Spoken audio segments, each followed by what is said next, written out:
Well, here I am. And I want to welcome everybody on a UCLA Saturday, November 22nd. And when I say I am, y'all say super. I am super.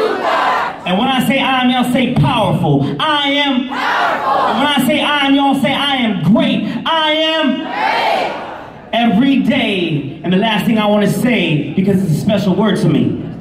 When I say I am, y'all say love. I am love. I am love. I am love. And you will go to college. Yes. Real stuff. I'm just like you.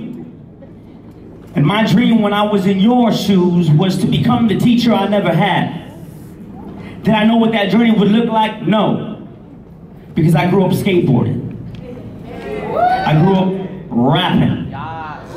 Not just gifts on Christmas, but I had to dismiss and think about the days when I was like, hey Chris, what you do? I'm chillin'. Kick it with homies. Homie, are you illin'? It was fun. Then I remember writing raps on answering machines like, many times perceptions are saw through, ill-taught conceptions for you not to view, taking on elements to formulate, get it straight, I withdraw to shield society's slaughters. The world is unstable right now, so I wrote a lot of raps even before, because the world isn't just unstable today, it was unstable years ago. Today there is a revolution going on, but you need to wake up. The people you grow up and blow up with might be the same ones that you might slow up with. My words get mixed up. I might just... How can you feel my vibe, but it's never on your level? You can play the devil, but I will never settle for that. Precision accurate is the drift of the rap. You can still sit back and relax, listen to what follows. Let me proceed to feed the hollow. My man resides to catch game. Heavenly impacted on my brain. Lyrically a constructed assassin. In a mask, with class evading your dreams by any means. Breaking down some barricades, rising to the top and dropping grenades. Not from Call of Duty though.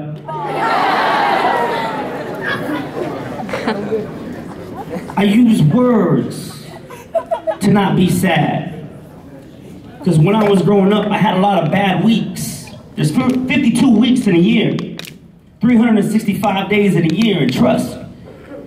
June was hard. February was tough.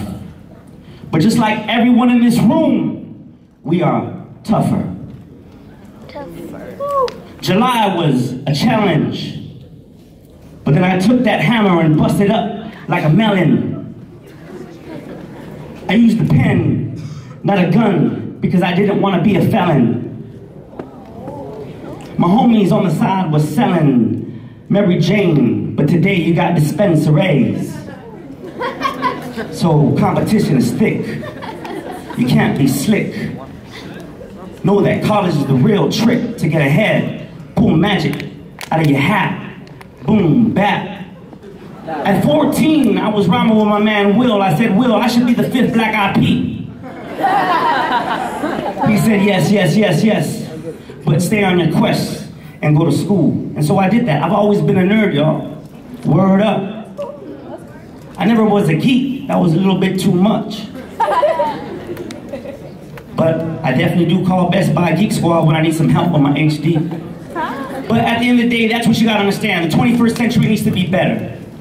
And the way we're gonna make a better 21st century is through Boys and Girls Club America. 26, 28, there's like 1,500 strong right here at UCLA, one of the greatest universities in the world, along with USC, Pepperdine, all these schools, UCSB, ELAC, Santa Monica. It's about taking charge of your own history.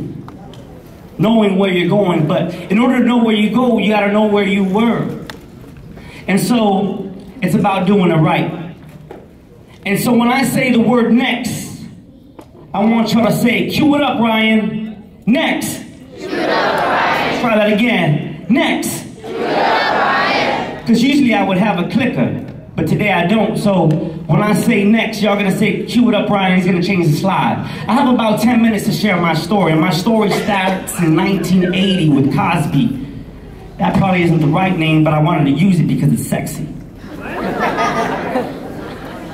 Play is the highest form of research. My dad is here today, and he sent that to me, and he said Albert Einstein said that. My dad is a special hero to me. But you should know that I didn't always live with him. He put me with my grandma on my mom's side. I'm Filipino-Mexican, biracial. I grew up a little confused. I said, am I American? I don't know. I would see the box, white, black, Asian, and I would say other. And then a line next to it. So I always chose other, and I put Flipsicano. So play is the highest form of research. And that's why I love the Boys and Girls Club, because you can play games. I just heard you guys getting Xboxes. Talk about play. Nintendo Wii, I go there and I see pool tables at Salesian. I go to Variety and I see a pool, a brand new pool, where my students can go and swim after school. It's crazy how everything rhymes. Next. This is where I started. I started with a piece of chalk. I looked a little buff. I was working out at the moment. That was back then, though. I'm a little soft. But I had a dream, and I wanted to always be that teacher I never had. And all the teacher I ever had would always make sure that I always learned in the classroom. So the first thing I wanted to do when I became a teacher in 2003 was take my students outside of the classroom, so that we can see what else was outside of the classroom, so that we can have super access, because that's what's going to change your education, is the access that you have. And we live in Los Angeles, not just the home of the scandalous and vandalists, but we live in a place that has access. And these students know that I'm all about access. It wasn't just about getting them the books so that they can learn the right history, so that they can have access to what's happening in the future. So they would use Twitter in the classroom, so that we can be paper free. Next. We almost there. So that's me at this really cool graffiti exhibit. When I was young, tagging was what I did. And so when they came out with this graffiti museum exhibit / art expo, I was like, I gotta go and I'm gonna take my students. And I just thought to myself, wow, I knew what I was doing when I was young wasn't wrong. I was just ahead of our time. And I grew up around a lot of different artists. And so when I see this picture, it reminds me of my story. Hip hop is a bunch of things. It's graffiti, it's rhyming, it's breakdancing. And it's crazy how it just started out in New York and now it's infected the entire world. You can go to Japan and people say, yo. You go to Mexico and they say, yo. And hip hop has created a universal language. And like I've said before to my students, hip hop has saved my life. Boys and Girls Club, you're like hip hop. It's a movement. You believe in something greater. You're dreaming. And never stop doing that. And that's the main message I want to say to all of you. Dream big. Make it happen. And guess what? When you make it happen, you're going to hit a lot of mistakes. So just focus on the solutions. Next. Uh-oh. One more time. Next. I thought I have some animation. So exactly what I was just saying. Dream big. Make it happen. Focus on solutions. Because nothing's ever going to go the way it needs to go. When I went to college, I went to Cal State University, Fullerton. I wanted to open up a restaurant, but then I thought, wow, I gotta clean the restaurant too? I don't know if I could do that. And then I sold insurance for 1 entire year, and I sold insurance to Kobe Bryant. And I was like, man, this is dope. He could pay me to sell insurance to Kobe Bryant. And then 2 months later, I thought to myself, you could pay me $1 billion, I ain't doing this. Because I wasn't happy. When all y'all were born, you have the right to life, liberty, and to be happy. And when my teachers would ask me in school, what do you want to be when you grow up? I said, I want to be happy, mister. What do you want to be when you grow up, Legaspi? I want to be happy, miss. It's not that I'm sad right now, but I know that I have a bigger journey to attack. and something great to achieve, and I know it's going to cost me a lot. So I know that in order for me to be happy, I have to sacrifice. And those of you that are here on a Saturday, you are showing that you sacrifice. So really quick, give yourself a big round of applause. So really quick, next. Create, curate, share. When you go to Snapchat, Instagram, you're basically using 3 steps. And if there's one thing I can say on these 3 words, is all of you leave a digital footprint. And I see my students, I'm the friends on Facebook, and I see some of the things that they post. And the one thing I always tell them is just be mindful, be conscious, be thoughtful of what you're telling the world. Like my status. But if you're going to get people to like your status, be something positive. Represent your neighborhood, represent your community in a positive light. I see students, sack of weed, like my status. Well, when I get to that word curate, that's what it's about. It's about selecting what you want the world to know about you. And all of you have talent. Make your curse a gift. When I was growing up, they said, wow, you listen to NWA, you're going to be a gangster. What? No, I became a teacher. As a matter of fact, I use Twitter, and I'm a teacher. So guess what? I'm a tweecher. Next.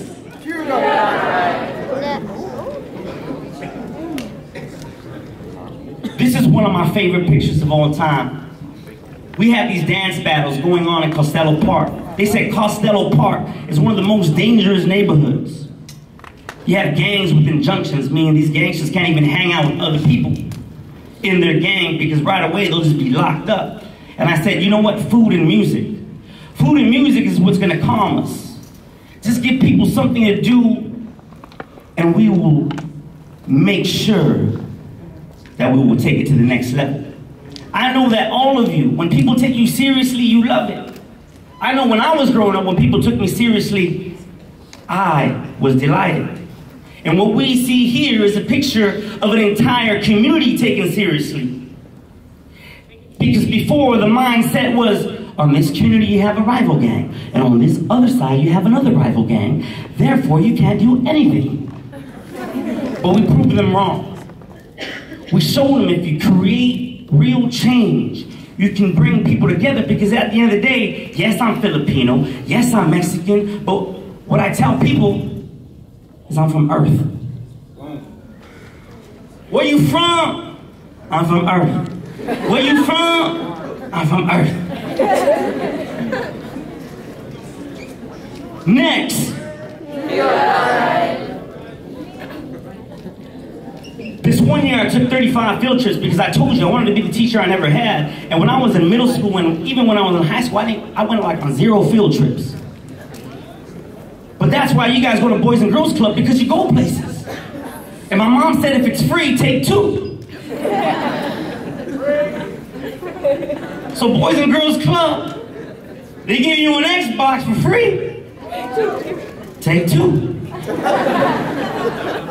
Say, yo, Toyota, Taco Bell, Live Mas. What's up with that? Not only do we want the Xbox, we want that PS4, because what I want to say to you guys before I leave is don't be ashamed to ask for what you need. God gives you what you need, but at the same time, you need to go get what you want. And sometimes you have to go to these companies, you have to go to these people and say, this is what I need so that I can succeed. Really quick. Next.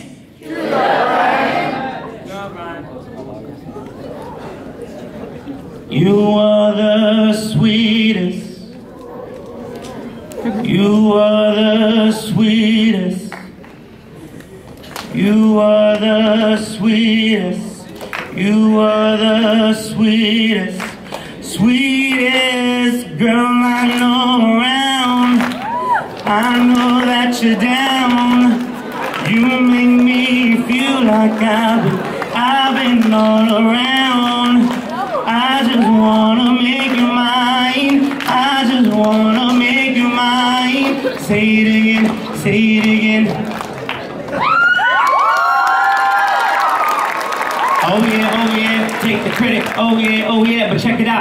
write that. A student wrote it, and when I see this picture, it reminds me of the power of all the imaginations we have in this room. You are the future, and companies are waiting for your talent.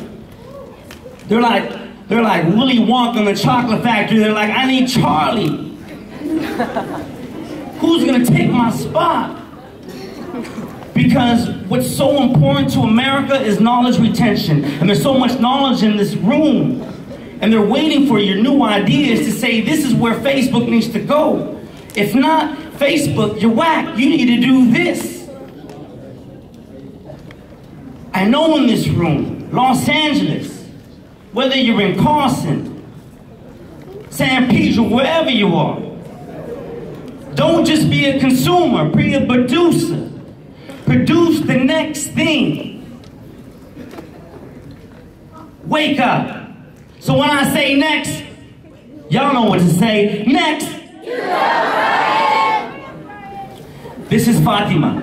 She had a dream to go to London, and she still does, but she's a dreamer. She was born in Mexico. Much love, viva. And she came to Roosevelt High School, where I see Jasmine, who I see every day and I speak to. Lance, Rough Rider, whatever school you represent, just know to be proud and that giving back is always in season. Next. Don't forget, you're not doing it alone. For some of you, it's mom and dad. If you have a guardian, maybe it's grandma. I love my grandma. She showed me unconditional love growing up. I remember I got socked in the eye. And then my uncle was like, what were you wearing? Oh, that's not unconditional, because when I see my grandma, she said, you need ice? You need a hug? That's unconditional.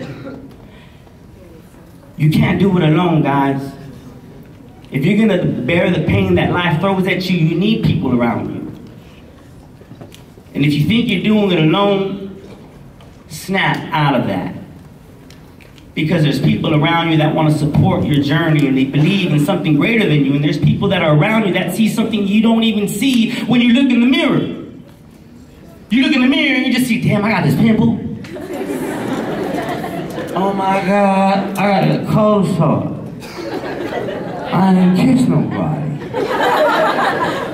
And then my ladies, don't be sharing makeup. I got this pink eye.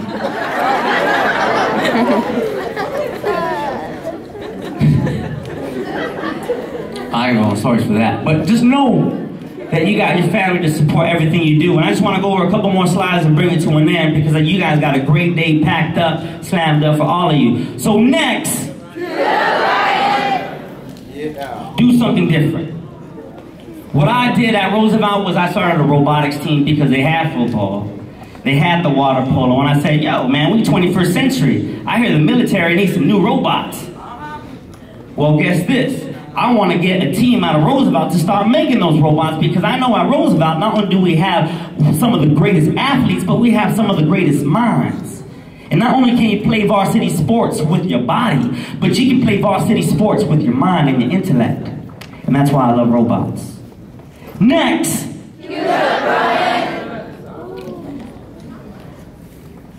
This slide is important to me. Like you saw that first picture, I started one piece of chalk. And then I said to my students, what do we do? I'm spending like $5,000, $7,000 on y'all. I'm already broke. They're like, mister, we should make a video for Oprah. She gives a lot of stuff out. I'm like, she does, huh? So then my students took it to another level. Not only did they take this idea and think about it, but they said actions speak louder than words, like Benjamin Franklin had said. And so they made the video, they sent it to Oprah. Oprah didn't like it. But it stayed in that circle, and someone said from NBC, we want to do an extreme makeover for your classroom. So in this classroom, you see $80,000. You see a small idea evolving to be something great for generations of students in Boyle Heights, one of the oldest neighborhoods in Los Angeles. We have a smart board. We went paper free. That's how I started using Twitter in the classroom. This is how I started